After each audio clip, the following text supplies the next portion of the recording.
Hey there, welcome to Authentically Raw. I'm your host, Jamie Berris.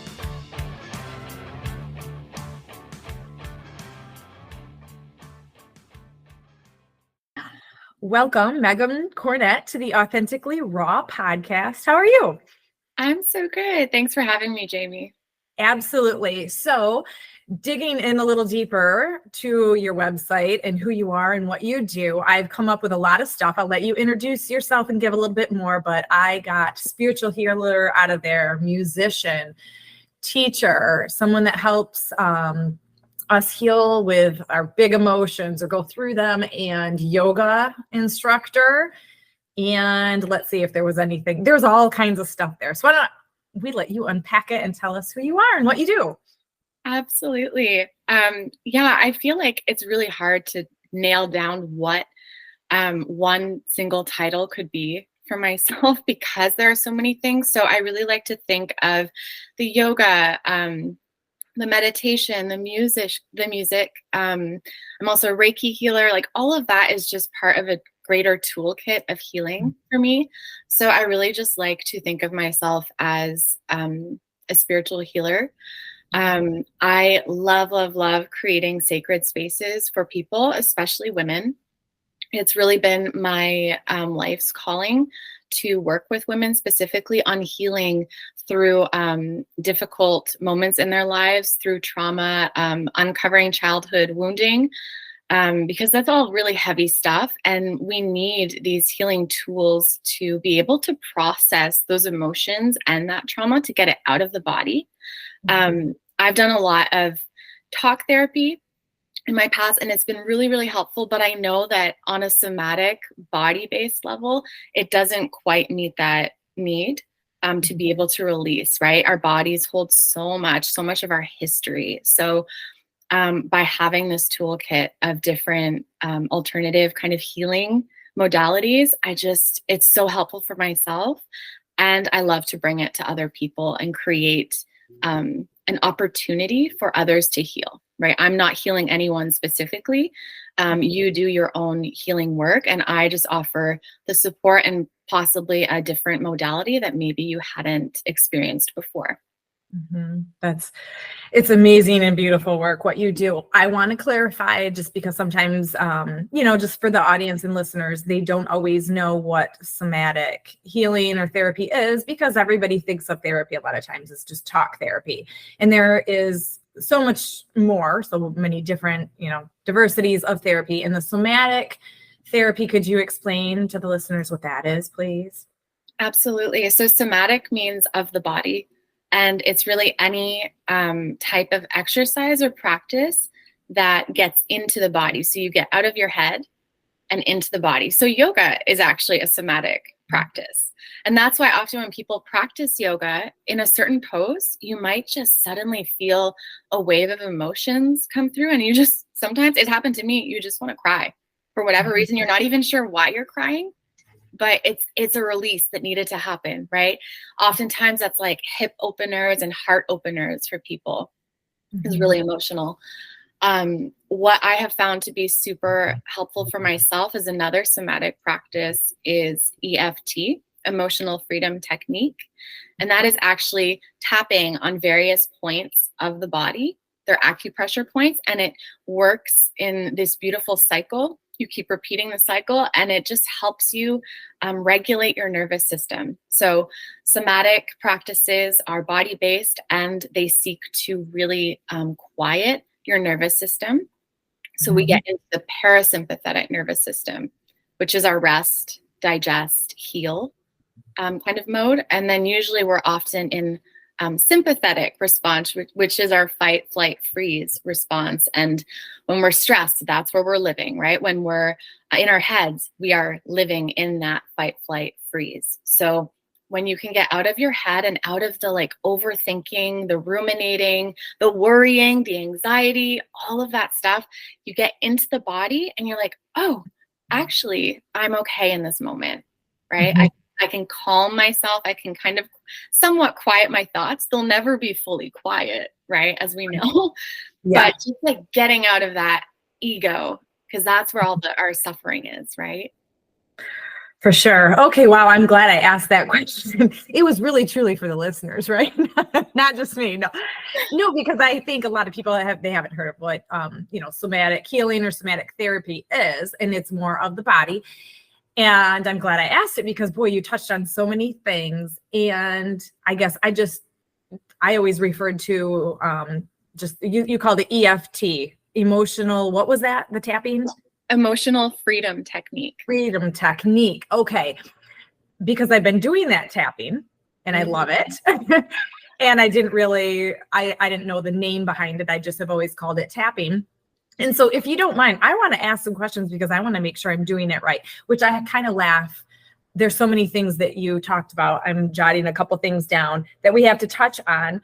But even right now, and we delayed this interview 15 minutes because my lawn crew showed up late after we had massive storms here last night. And even as you're speaking, they're moving closer and closer to the window where I'm doing this interview with the blowers. And I can just feel it all coming in my body. And as you're talking, I'm like, I think I need a release right now. Can I stop and do some yoga, right? Should I start doing tapping? But it's kind of funny how things happen because, maybe you are at work at your desk, or you're in the car at a stoplight, or you could do it with one hand, or there's something that you're in the stress, the fight, flight, freeze happens. And tapping is something that you can do in the moment. And I try to do it every single morning with my cup of coffee. And I don't really know exactly if I'm doing it right.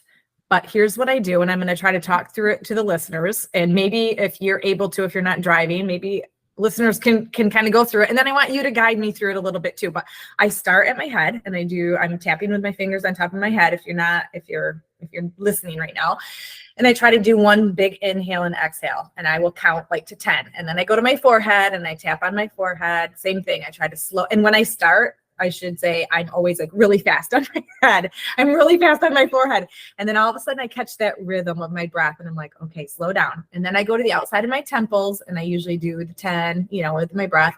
I go underneath my eyes. So I'm on that socket right there. I'm tapping. And then I go kind of above my lip, by my nose a little bit. And I usually hit my chin or my jawline. And then I go right between or right underneath my collarbones. So those are the ones that I do. And I do a deep breath in, a deep breath out. And I can tell I slow the process down. And I might do it for maybe, I don't know, all of 2 minutes. And I try to do this every day in the morning. I know I should probably do it throughout the day. Tell me what I'm doing. Tell me if I'm doing it right. Tell me, I know there's no wrong way, but how should I enhance it? Tell us about this, because I think this is cool.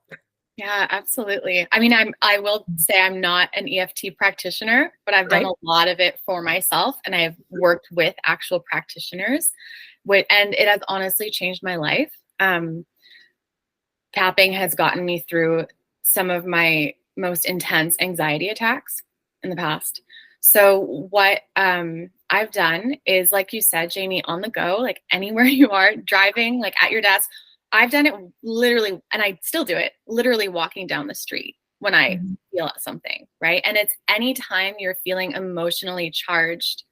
So that could come from a specific event that happened, or something that you're not even sure what happened, but you're feeling triggered inside. That is a great opportunity to do the tapping. If you're trying to work through something like a past trauma or kind of emotional baggage that you might be holding on to, such as resentment, even against a partner or a family member or a friend, and you just want to heal from the past. Let's say you're just still feeling this emotional charge. So you can work with that. And so what you want to do with tapping is you want to kind of conjure up that emotion if you're not already feeling it in that moment. So you really want to kind of make it really big and let it fill your body. And that's when you start tapping on different points. So at the top of the head, I like to use actually a flat palm at the center of my head. I find that more effective than just the two tips of the fingers or of both hands. And then you actually go to the start of the eyebrow here at the brow. Just for listeners' sake, Megan tapped on the top of her head using the palm of her hand. And then you use just like 2 or 3 fingers. Does it matter? Right above your eyebrows? I generally use 2 fingers, but I guess you could use 3. It doesn't really matter. And you're just using the fingertips, the points. And for the amount of pressure you want to tap, it's kind of like if you were tapping, there's like a really tall person in front of you at a concert and you couldn't really see, and you just wanted to tap them on the shoulder from behind and say, hey, like, I can't see. You got to move. I'm 5'2", so that never happens to me. I can always see, right? Right? Exactly. Yeah. No, I like your analogy. It's just, excuse me. Yeah. Okay. Yeah. Light tapping. Exactly. Yeah. Okay. Yeah. So start of the eyebrows, like you said, outer temples, then just under the eyes. So at the eye socket, you can feel the actual like ring of the eye socket, and that's where you want to tap. Okay. Yeah. And does it help with wrinkles too? Unfortunately, I don't know that. And then you want to go under the nose, and I like to use the side of my finger. Actually, I generally take 2 fingers and just tap horizontally along my upper lip, and then same thing at the below my lower lip. So it's kind of that crease where your chin starts. You know, some of us have it. Some of us have it more deep than others, right? Mine is pretty deep. So I like to tap just there. Okay. Yeah. And then, like you said, Jamie, like under the collarbones as well. Okay. And then my favorite point, which to me activates the most and feels like the most releasing, is this point that's just under the rib cage. So under your lowest rib. Okay. But in line with the nipples. So center, and you can kind of, same thing like the under the collarbones, you're kind of digging under the cartilage, like it's that point right there, and you're just kind of taking your fingers and tapping that area on both sides. Again, it's up to you if you want to increase the pressure of tapping or not, but I find that like a really big, beautiful release at that point. Yeah. And so typically, how long do you feel like it's most effective? I know there's probably no like set time limit. I mean, I just kind of all of a sudden I'm like, okay, I feel good. I'm done now, you know, but is there any certain amount of time that you recommend, or how many cycles or anything? It really depends. Like the goal of tapping is to like emotional freedom, right? You want to release that emotional charge. So as long as it takes for you to feel more relief, the emotion of whatever you were feeling might never like be completely gone, but there is a way to work with it so it's more subdued and calm. So we basically want to work towards neutrality of the emotion. So you might, one cycle through these points might be enough, or you might need to be doing it for like 5 minutes, 10 minutes. What I have found in my own personal practice is in an anxiety attack, it's helpful. It works. It has been the only thing that has worked for me to manage it in the moment. And then I'll feel better. And then maybe 10 minutes later, the anxiety will come back. So then I do it again, right? It's just as often as you need, depending on the acuity of what you're feeling. Right. And I think a lot of it too is for me, I like to kind of relate it to it's a way to respond to your emotions and your feelings rather than react. And when I think of reacting, it is, could be blowing up, at someone, or just, doing things in the moment that we regret later, or just more self-sabotaging things that don't truly help us, just makes it worse. And this is a good way to instead pause, respond. And I like the word regulate. It is regulating our emotions. It's just dealing with them right then and there. And it's so simple, and it feels good because it does slow your breath down. And I guess that's one thing, a question I would have too, is is there any sort of a breath work that goes along with it? Yeah, that's a great point. I do suggest like taking slow, deeper breaths with it. So when I mentioned earlier, you want to kind of exacerbate the emotion, make it really big. As you're tapping through these points, spend time, like take a really big inhale, a really big exhale at each point. You can stay at one point for 5 minutes if you want. Like you can only, you could choose to just do one point for your entire practice. You don't have to go through the cycle, right? Mm. But it's slowing down the breath. And you'll notice with each like mindful exhale that you do, your body is regulating, right? The emotion is slowly regulating and getting more neutral and more ready for you to be able to hold space for it. Right, definitely. Okay, so you also commented on the overthinking, the fight, flight, freeze, all that, and how we get stuck in our heads.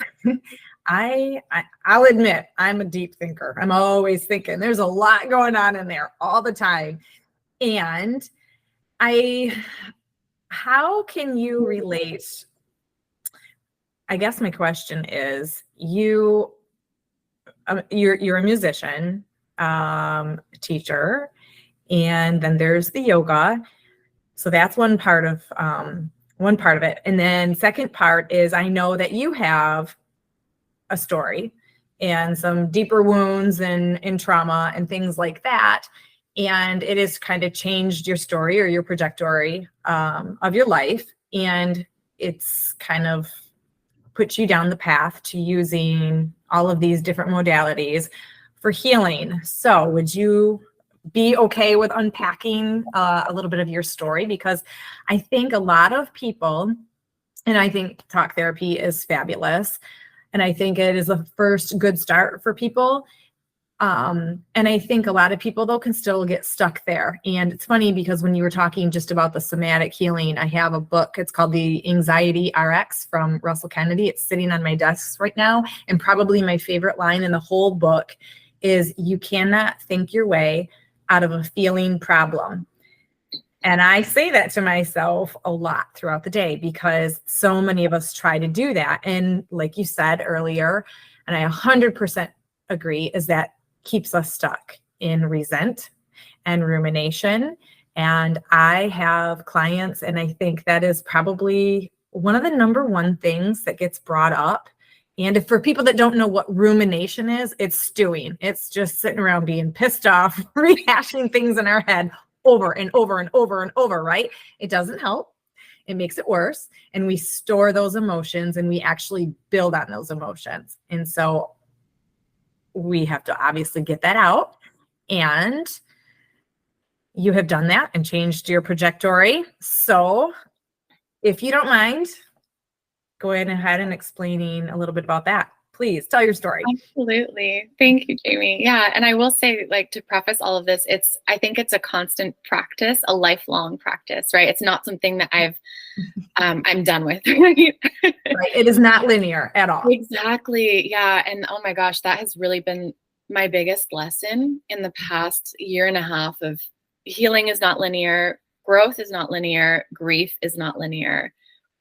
Nothing in life is linear. And one of my favorite teachings or sayings, and my amazing yoga teacher has shared this with me, and I cannot remember where it was originally said, but it was something along the lines of, there are no straight lines in nature.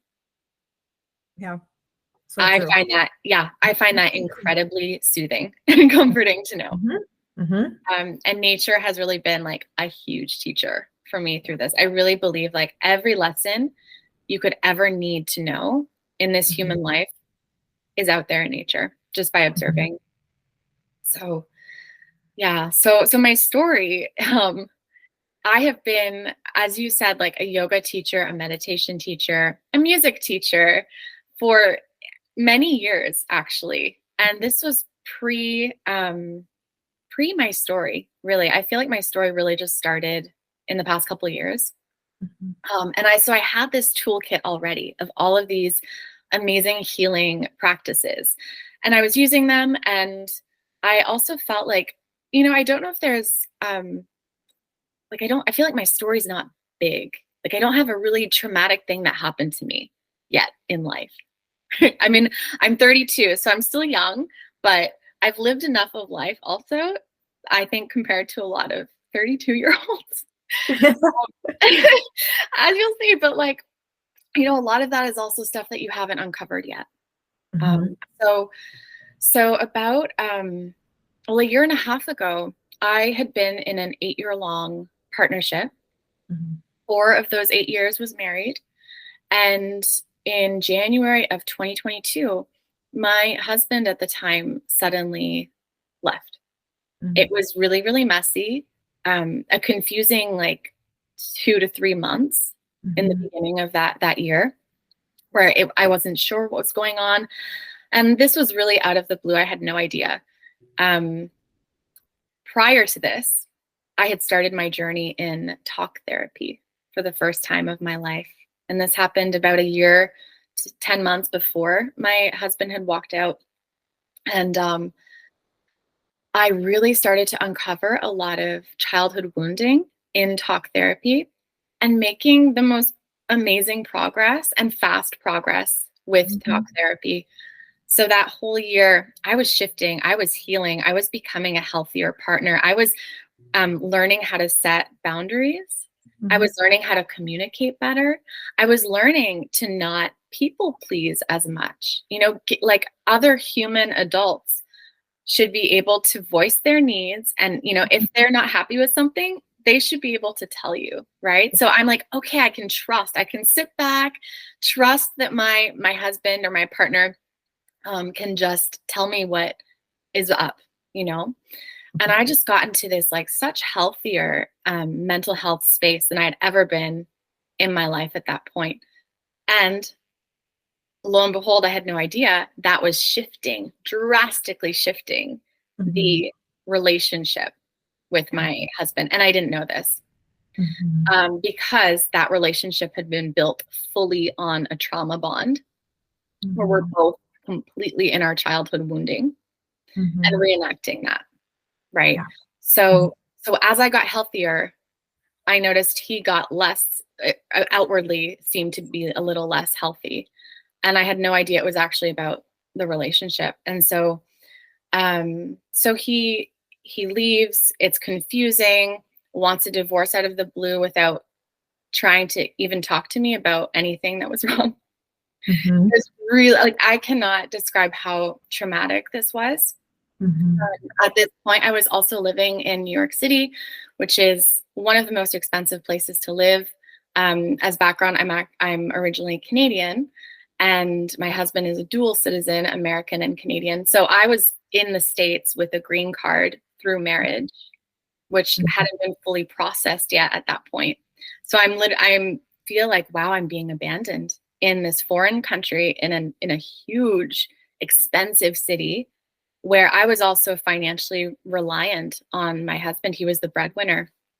And there was just a lot of questions. Mhm. I had no idea what was happening. And this is where all of my anxiety attacks really came from. I had never truly experienced anxiety to that level in my life. I didn't sleep for 5 months. I lost 10 pounds in like less than 2 weeks at the start of all this. I just wasn't eating. It took me, I'd say, at least like 4 to 5 months to actually start eating regularly and like actual healthy full meals. Mhm. Um, and yeah, it really, I wasn't able to function in any way. I was exhausted. Um, I was having so much talk therapy to just like help me get through. Um, but I was so blessed to have friends and family. I have a lot of healer friends as well. So I had my amazing EFT practitioner friend help me process the emotions as I was going through this. Meditation and yoga were off the table, which felt really hard because I had been doing those things for over 10 years at that point. I couldn't sit still. I couldn't breathe. I couldn't do yoga. Absolutely. Not even like a vinyasa, faster paced yoga. Couldn't do that. Mhm. So that's when the tapping, I did a lot of like shaking and screaming and crying. I have this big, beautiful frame drum that I would just bang away and scream and jump around the house to get that emotion out because Mhm. that was my way of processing. And even though I didn't know what was going to happen with my life. I didn't even know if there would actually be a divorce or not, because it was so complicated. I knew, okay, I just need to process all of this. I need to get it out of my body. So a few months went on, and okay, divorce is happening. And that was just another low. I went on anti-depression and anxiety medication for the first time of my life. And I just had this moment of clarity through all of this. Like, I can't even, like, words don't really truly describe how low I was in these months. And I just had this moment of clarity, realizing, like, I will not let this break me. I will not let him break me. And so I was so grateful to have these healing tools prior, because without them, without already having an established practice or even just knowing about them, I would not have made the recovery that I have made. And then through this, I did more education around mental health things and just relationship stuff, and realized that I had been in an abusive relationship. And I didn't know it. So it's been emotionally abusive, psychologically abusive, and financially abusive. And I had absolutely no idea. So to learn about these things and to relate to way too many of the criteria of these different types of abuse was the biggest shock of my life. It just really turns your world upside down. So it's been a long healing journey through that. But at the same time, I realized that I've been placed on the fast track of healing as well. And I'm so grateful, like I've said, to have the friends, the healer friends, these healing practices to get me through. It has just been like the phoenix rising from the ashes. My life just fell apart more and more all through 2022. Like the first five months was the marriage dissolving suddenly. And then beyond that, I had friendships of like 15 years, suddenly people ghosting me, dealing with the grief of all of that, the grief of like my family-in-law, whom I loved so much. I can't talk to them. And the hardest part really was that none of these people knew the truth of what I had been through, because it was so covert. I was really the only person on this planet who, in that intimate relationship with my ex-husband, could have known the truth, right? To see those colors of him come through at the end and just be completely in shock. So it's really hard to not be fully seen by people and probably not believed, so I've just had to resign with not being able to speak my truth to a lot of people and be okay with that. But again, it's like the grief is really non-linear. It's wild. So this has just really brought me to realizing that I am here to help people through these difficult transitions in life, and healing their own stuff from the past. It's just, I don't want anyone to have to go through that traumatic of a divorce as possible. But I know it happens all the time. There's so many of us, especially women, who have been in these kinds of relationships. And it's just something that's not talked about. Yeah. I agree. Well, thank you for being so authentic, right? And sharing your story, because I know there are a lot of people that can relate. And I thought of a few things when you were speaking, and the number one thing is that I'm sure for years, or in the relationship and in many of your relationships, not just the one with your husband, but you felt it. You felt that it wasn't right. but it's hard to, without the knowledge, without going to therapy, it's hard to put like a label on it, like, oh, this isn't right, this isn't healthy. Like, how do I put this feeling or make sense of these feelings that are just, I'm storing inside? And, you mentioned just like, how do you make sense of it all is one thing, but then you don't feel seen, you feel kind of defenseless. And you mentioned, and I like the word covert, because I think sometimes people don't understand what that is. Explain that a little bit, what you mean by that. That's a big word in there that I plucked out. Yeah, and I honestly think, Jamie, that's the most important word. Yeah. Yeah, covert. So what I've come to, how I've made sense of all of this is that I was in a relationship with a covert narcissist, and I, being more of the somewhat codependent, like people pleasing, putting everyone else's needs before my own, well, we were the perfect fit, right? So covert means these behaviors are not obvious, right? When people think of, for example, if we're talking about narcissism, people often think of overt narcissism, right? It's really obvious, like, oh, that person is so full of themselves. They only care about themselves. They're not like kind or generous. And that's kind of the stereotype. But there are so many other types of narcissism, for example. And the covert kind, there are people who are in relationships with covert narcissists for like 30 plus years, and they don't know it. They feel it though. I have to throw that in. They feel it. But they might even not consciously, like they might feel it, but on a very subconscious level. So oftentimes when there is this kind of covert abuse in whatever way it is, it's like lots of manipulation, gaslighting, putting that person down, like devaluing. It's really wild. And the person experiencing this, or like the victim, for lack of a better term, even though I don't like to use that term, the person experiencing it will internalize these things, but not on a conscious level, right? And that's where we hold on to the emotional baggage and it's trauma. It's repeated abuse, regular abuse on such a covert level. You don't even know what's happening.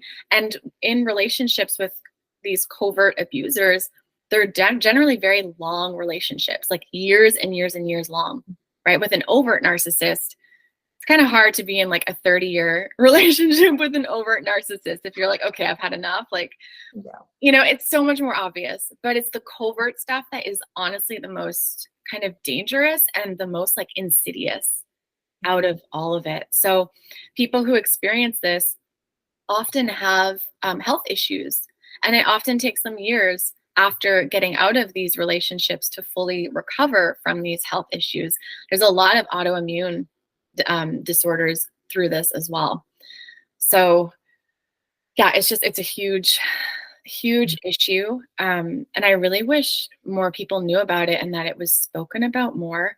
Unfortunately, there's not a lot of real like experts on, for example, like covert narcissism. There are not a lot of therapists out there who specialize in that. And when you don't get it, it's really hard for the person seeking help to understand what the heck just happened to them. I agree. And I jotted a couple things down. And number one, to backtrack a little bit, I love that you are able to hold the space for other people to heal, because it's funny, because I think sometimes, it's like we're trained in the beginning before something even happens. It's like you had all of these tools already, and then when the timing was right, it's like, oh, I'm going to put all of this stuff to practice to heal myself, and now I can hold the space and help others heal. Because when you are dealing with a covert narcissist and you are in that codependent relationship, which once your eyes are opened to narcissism and what it is, oh wow, you cannot close your eyes. your awareness, I can pick them out of out of a crowd. But most people, I mean, you can't a lot of times. And like you said, I mean, it's one thing I highly recommend everybody kind of researches and looks up, because you do get stuck in this codependent pattern. And I think so many people think of codependency as you're just dealing someone with like substance abuse. And, you know, years or decades ago, that is a lot of where the term came from. But it's really, you know, you're feeding each other something. You use the word victim. And I agree, sometimes it's hard to throw that around. But I think we need to take the stigma off of that, because we're all victims to something. But I kind of, and if you want to change the label, it's an enabler. But a lot of times our enabler comes from trying to protect ourselves. And sometimes it's that codependency, and it turns into the people pleasing. And you do that to protect yourself.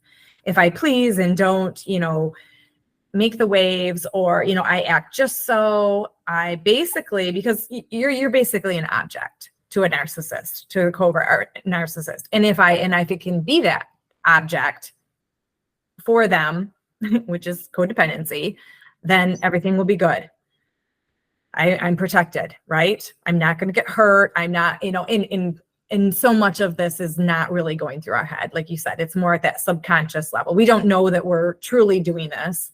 But when someone is stuck in this situation, I mean, what are some first steps? What are some things that we can do? And I know even with the meditation and the yoga, I do this. I stack a million questions on one because my mind's going like this. So we'll unpack lots, and I'll come back to it. But I don't want to forget, because you brought up autoimmune diseases and things like that too. And again, it just goes back to how the body stores trauma. And I don't believe that. So you say you're 32 and it really hasn't been a lot of trauma. And I think that's another thing. It's kind of like using that victim word or the trauma word. And so many people almost feel like, I can't, you know, compared to someone else's life, I can't say it's trauma. And no one goes through life without, you know, you can't escape trauma. There's little traumas all day long, just, you know, childhood, being bullied on the playground or whatever, that affects you. It gets in your head. I mean, you know, it affects you later in life. But so yes, it is that emotional, like when you were speaking and you talk about, you know, say your ex-husband, it's that emotional, psychological abuse, even if it's not physical abuse, that is trauma. And it really does affect your brain. It affects the way you think. It affects the way you see the world. It affects the way you view everything. And, what was it? It does. It kills your spirit. It kills your soul. And all these autoimmune diseases. And I'm just going on, and I'm throwing all this stuff out there. So I want you to go on and take it away. Because as listeners are out there, I feel like so many people check boxes. And okay, I'm stuck there. Meghan, what do I do? Help me. Yeah. I mean, you brought up so many good things, Jamie. Like, the first thing I would want to just like tack on to what you've said of like big T trauma versus little t trauma. I mean, the things that a lot of us live, and the kind of like what could be classified maybe more as small t trauma, right, doesn't come close to what some people in the world experience on a regular basis. Like, there are just so many awful things out in the world. And I think just like being grateful for not experiencing those things, right? Whether it's like a natural disaster or like your society or country that is more abusive towards a certain demographic or not. And just even in, in like North America with white supremacy and capitalism, like, and colonialism all over the world. There's just so much going on. So you cannot escape having some sort of trauma. Like you said, even if that's like being bullied as a kid on the playground. But when you're bullied as a kid on the playground, you're storing that stuff. And as a kid, you don't have the self-awareness to be able to realize what's happening. So you're carrying that on into adulthood. So basically my understanding, my goal to help people is to know that, like, we all have something. We all have stuff that we're carrying around, no matter what it is. And there's a way that we can help to ease our burden and ease our baggage, right? Doesn't mean we're ever going to fully get rid of it, but we can basically use these somatic practices, trauma-informed practices, which are somatic practices. They go hand in hand. You're creating more space and more capacity for yourself to be able to hold the trauma and the difficult emotions, right? So you can think of it as like a glass of water. And let's say the water in the glass is all of the pain that you've experienced, all of the trauma. And if you don't have these tools to process, then your glass of water, it's going to overflow eventually, right? You don't have room. But let's say through these somatic practices and trauma-informed practices, you're actually just getting a bigger glass for your water. So there's more space.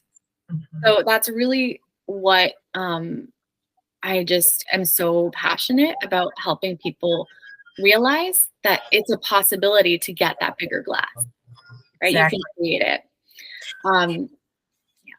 Also, too, I hope the background for all listeners isn't really bad. Sometimes we just have to laugh at things because there's a leaf blower right outside my window right now. But I'm just going to speak louder, right?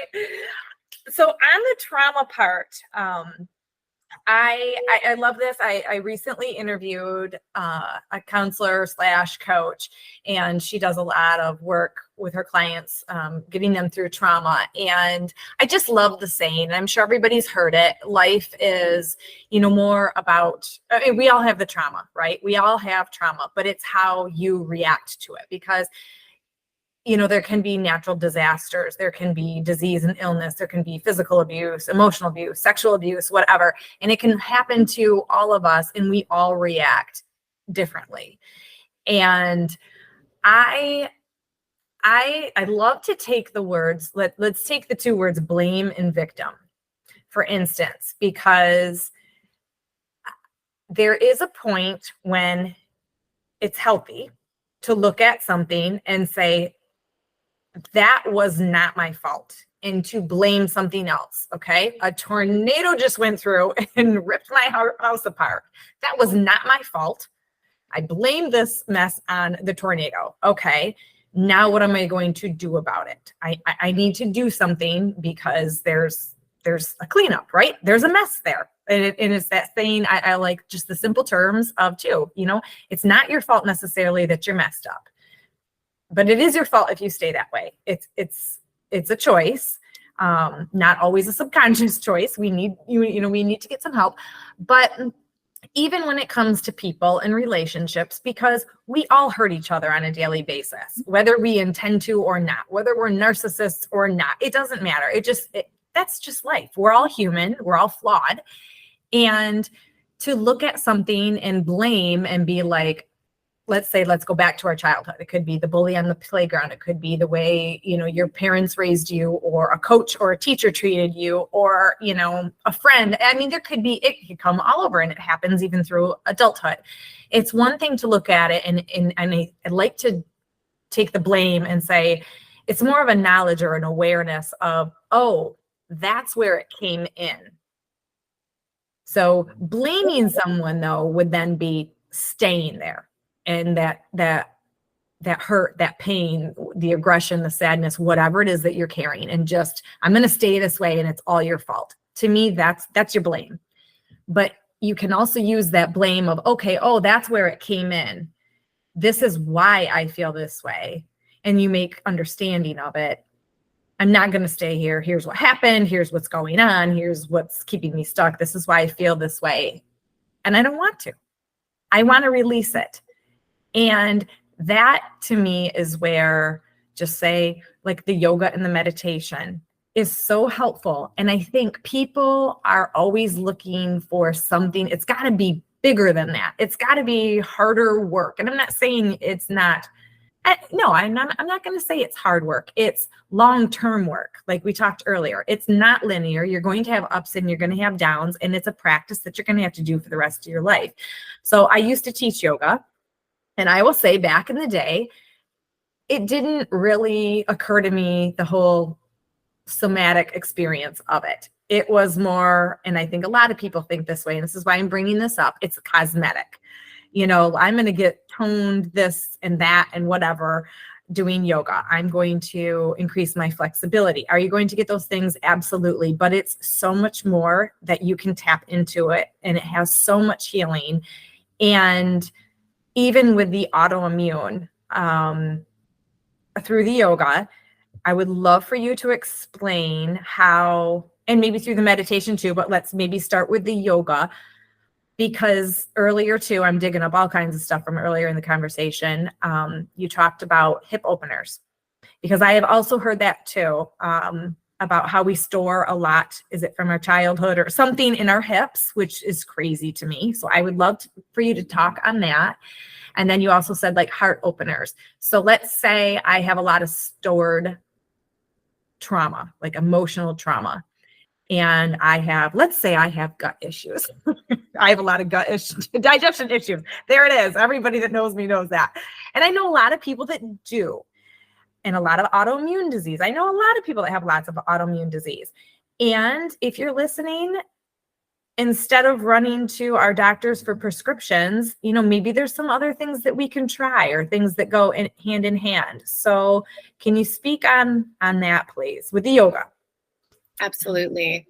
Well, I would say, like, there's not really a specific place where a specific emotion is stored specifically in the body. You know, everyone's different, right? So generally, yeah, hips are known to be like childhood stuff. Heart openers are just so vulnerable, right? Because you're really opening up. A lot of people actually in our society too, with phones now and different technology, we are more hunched over, right? We generally we don't want to, but we tend to flex our spine forward, to round forward, and have a head forward position. Yes. That causes a tucked pelvis, right? And it's just like an awful thing for your spine to go through. So whenever we try to undo that, and we open the chest, we drop the shoulders down and back, we bring the head a little bit further back so it's actually in the correct alignment for your spine. Like, that can be very vulnerable because it's something that we're not used to feeling. Right. And so heart openers are just like, you know, you store everything in your heart. Your heart is the window to your soul. So what poses are the best heart openers? I just really love laying back on a bolster or a pillow. So you can just, you can even do this in bed. You don't even need to be like on a yoga mat for this, but just laying back, but behind your heart. So like you're behind your chest, your rib cage, placing a pillow, or if you have a bolster, I know not everyone does. You can Or use an exercise ball, right? Yeah. An exercise ball for that one. Yeah. You could use a rolled up towel or blanket and just place that like vertically along your spine and lay back on that. And it just helps to open the chest. You probably want some support under your head as you're doing this, so your head's not craning back. But, you know, find what is most comfortable for you, but just like laying there for a couple of minutes in a day and breathing consciously with the heart open, like it could shift a lot for you. You could just feel more centered, more regulated afterwards. Maybe you'll even feel happier. You know, it just really depends. Definitely.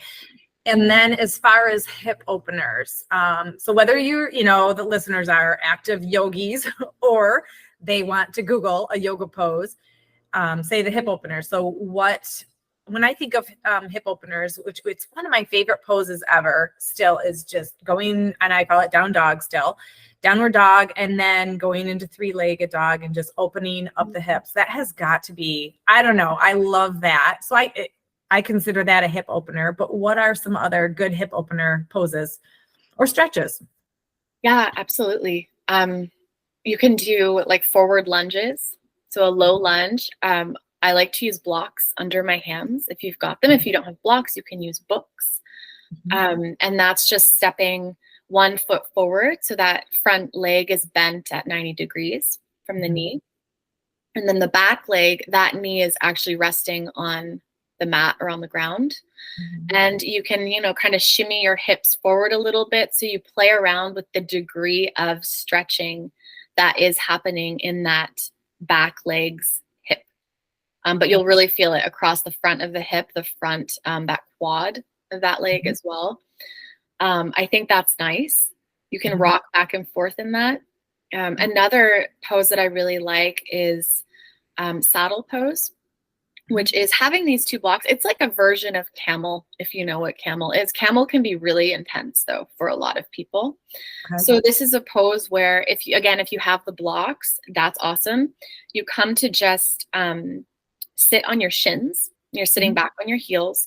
You have a block on either side of you, and your hands are on the blocks, kind of around your hip bones, so towards your heels a little bit.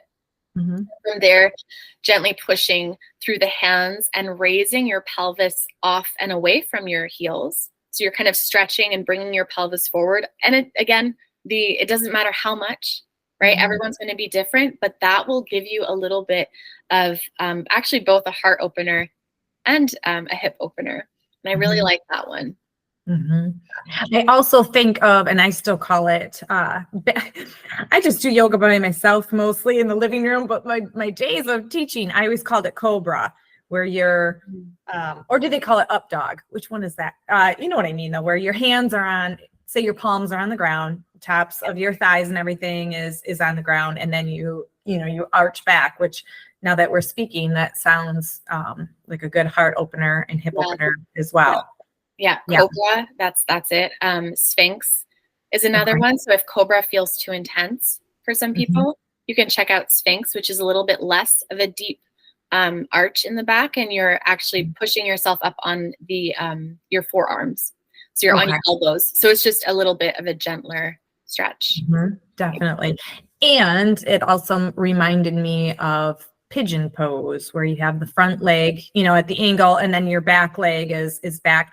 But also, so everybody can Google these different poses, right, and get pictures. But also, just the classic, I think a lot of this, if somebody just wants, they're out for a walk or they're a runner, the good old runner's lunge, right? That back leg coming down maybe on your forearms and getting a deep runner's lunge. Definitely. Okay. So great ways to just release. And talk to me a little bit about meditation. I think it's hard for a lot of people. I mean, yoga's tough to quiet ourselves. All of this stuff, it requires slowing down, which is so hard for people, especially we live like in this world where we feel like we have to be busy all the time, crazy busy. Everybody's always, I'm crazy busy.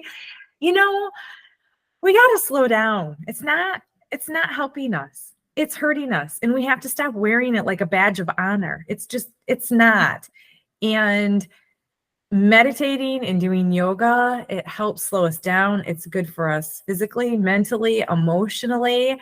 And I'm not going to lie, it's hard. I even had messaged you that I did one of your 10-minute meditation videos on your website, which is fabulous. So I recommend everybody check those out. And I had to force myself because, I'd come back from vacation. I let the podcast go for almost 2 weeks now that I didn't feel it. It wasn't in me. And then I get home and I'm overwhelmed with work. I've got 60 some emails. I haven't done this, and that's everybody, right? Our to-do lists, I have to do this, I have to call this, but I really have time to sit down and meditate and just, but it is so beneficial. So talk to us a little bit more about meditation and Any tips or tricks you have to get us to just do something? Absolutely. Well, I will say you're not alone, Jamie, because even myself, like I do have resistance every now and then of like, oh, I don't want to meditate. I don't want to do yoga. Like even the most advanced practitioners still have those struggles. So that's just a human thing, right? So I think number one is being gentle with yourself and like remembering that you are human, right? So there's no blaming there, right? You're not blaming yourself. And I'm just so passionate about finding all of these different ways to creep or to sneak meditation into your daily life, because the opportunities and the possibilities rather are really endless. So it like what most people think of in meditation is it's a seated practice, which is a traditional practice, right? You're sitting on a cushion on the floor and you're not moving and your eyes are closed and you're trying to like not think about anything. Right. And that doesn't work for the vast majority of people. Right. Obviously. I think like I love doing that, but still like sometimes I have resistance to that as well. Right. So I think really anything can be a meditation. You can be walking down the street or walking around your house, and that can be a meditation. And that is, it's by getting out of your head again, like into the body. This is like a theme that keeps coming back, right? Yes. And knowing that you're never going to fully quiet your brain.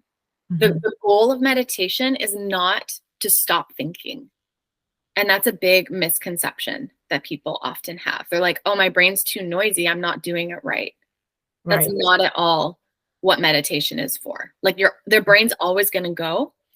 The most advanced meditation practitioner will still have their ego monkey brain going around in circles, right? But it's that, can you be the observer of that and not overly identify with it, right? So what do you mean by observer? Is that just observing what you feel in your body and where?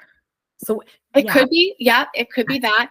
Observing the thoughts that come in. So there are lots of different kind of images that I like to think of for this, but one of them could be like thinking you are sitting on a bench, or imagine you're sitting on a bench by a busy highway, and all the cars that are passing on this highway are your thoughts, right? It could be a thought of like, oh, I have to cook that for dinner later, or oh, I forgot this item at the grocery store, or oh, I have to pay this bill, or oh, I have to do this, I have to do that. Also thinking about the past. Oh, I should have said this differently to whoever person, right? So those are the cars passing by. And if you try to control all of those thoughts, right, you'd get up from your little bench and you'd like run into the middle of the highway trying to control the traffic, trying to stop the cars, trying to tell them where to go. But that is not an easy thing to do. And it's honestly dangerous. And it would be a waste of your time because you're not going to be able to control all of these passing cars on this highway. But if you can learn to sit back on this bench and just mindfully observe the cars going by, you find that like inner peace and that moment of stillness. And you're like, oh yeah, I can be okay with this traffic. Yeah. I am not the traffic. I'm watching the traffic. And it's like, I can't control it. So I'm not going to overly identify with it. It doesn't mean I'm a good or bad person if there is traffic or not. Yeah. You know, it's just, we're all the observers. Yeah. In our bodies. Two things popped into my head, and it's one is that I don't, just telling yourself, I don't have control over the traffic first, but beyond that, acknowledging that the traffic has power or control over me right now. When you feel that like, I got to run out there and try to be traffic controller, like, no, that means that the traffic has power and control over you. I've never thought of it like that. So that's a good thing of like meditation, is to understand it's not trying to stop those thoughts from coming in, but maybe reframe it as, this thought will not have power over me. Exactly. Yeah. Wow, that's an epiphany I've never had. Thank you, Megan. Truly, truly. Yeah. And And like when we try to control the yeah, traffic, that's where all of our suffering comes from. The anxiety, the depression, the like trying to like keep up with the Joneses in society, like according to society by this time at this age, I should have like XYZ things already set up. Like that causes suffering. We're constantly, like you said earlier, like ruminating on things and just stuck in like, I'm not enough. I'm not doing life correctly. There is no right way to do life. Everyone is just walking each other home, as what my favorite teacher Ram Dass says. We're all just walking each other home. We don't really know what we're doing. Right. Interesting. No, it's so true. No one really does. Yeah. But we think everybody else does, right? We look around, oh, they know what they're doing. They have it all together. Blah, blah, blah, blah, blah. Right. Well, and I know in one of, or in the meditation that I did, I like this is, it's not about trying to not think those thoughts, but to meet them without so much judgment, or it's how you react to those thoughts. And I feel like with meditation, it's not being so reactive. Again, it's just responding through just being still and allowing your breath to take over and allowing the peace in. Yeah, and that's that nervous system regulation we talked about at the start, right? Of dropping into the parasympathetic nervous system. Right. Yeah. And and it's getting over the stigma or the belief that you're not being productive when you're meditating, because that's a hurdle for me. I'll admit it. You sit down, or it and you don't have to sit, but it's, well, I could be doing this instead. I'm not being productive. And it's so untrue. You're being so much more productive by first doing that. You'll see that you are more productive in everything outside of that. One other thing that popped in my head a few weeks ago, I did an interview with someone. He had written a book about kindness. He does all kinds of stuff about kindness. And I love this. I've thought about it so many times. He says, when things pop into our heads, just ask yourself, is this a good time to be thinking about this? 9 times out of 10, no. And then just tell yourself, I'll think about that later. We're so easy to procrastinate on certain things. Why not procrastinate on that thought a little bit? It's so true. It's so true. Definitely. So, oh, Megan, we could go on forever. Oh my goodness. This has been a fabulous conversation. Is there any last words? Anything you want to leave? Okay, well, thank you so much, Jamie, for having me. And just like one last quick thing that I would just suggest people do, like through meditation, through yoga, through whatever it is you want to do, whatever practice, it's just all cultivating more self-awareness. Yes. And that's really what makes all the difference in being able to navigate life in a more flowing and easeful way. It is truly the number one step. The self-awareness. And I think so many of us walk around pretty unaware, but I think that the meditation and yoga definitely help that. It's very good, because just even little things, say if you're in a yoga pose, just the self-awareness of, oh, this is killing me, right? Yeah. I'm aware, my body's breaking, but yes, no, definitely. So if people want to work with you, you do, I know, private yoga lessons, but not all of us are your neighbors, right? So what do you do online, or how can people, do you do group sessions, one-on-one on Zoom? Tell us about that. Absolutely. Well, I do work a lot online as well. So you can head over to my website, Meghan with an H, Meghan, Cornett, CORNETT.com. And you'll find all of my stuff there. I do offer one-on-one yoga sessions, meditation sessions, sound meditation sessions, which are my jam. Wow. And then I do online women's circles as well through and group things like that. So yeah, just head on over there. Actually, there's a free crystal flute meditation track that I highly recommend you go and download, because it's really nice and soothing. I was doing it the other week while I was doing some restorative yoga. I was listening to it and I'm like, oh, this is nice. So you can go over there and grab that and just stay in the loop that way. And you could even listen to it when you're out for a walk, right? It's meditation, the walking meditation, right? Out in nature. What could be better? I know, definitely. I will put your website and things in the show notes too, so people can get in touch with you. But again, thank you so much for coming on. And I love the, be real, be raw, be authentic, and you're all of them and so much more. So thank you. I appreciate it. Thank you, Jamie. Thank you so much for listening to Authentically Raw. I'd love to hear from you. Shoot me an email, jamie@jamieberris.com, and let me know what episodes resonate with you and why. Are you a people pleaser? If so, I need your help.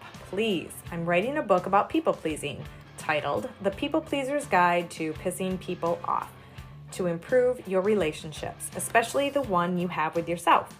And I'm looking for personal stories of how people pleasing has impacted your life, or suck the life out of you. Maybe people-pleasing has held you back, caused you to feel resent, regret, anger, powerlessness, or just plain exhaustion. Let me know how it's impacted your life. Who knows, maybe your story will inspire my writing and grace the pages in some shape or form in this handy-dandy little guide. Also, if you enjoy the Authentically Raw content, please support the show by following and leaving a review on Apple Podcasts. Simply scroll down through the episodes and you will see where to do so. Want to learn more about life coaching? Head over to my website, jamieberris.com, and check it out. You can also follow me on social media at Jamie Berris for lots of inspiration and empowerment. One last thing, I'm rooting for you. Be real, be raw, be authentic.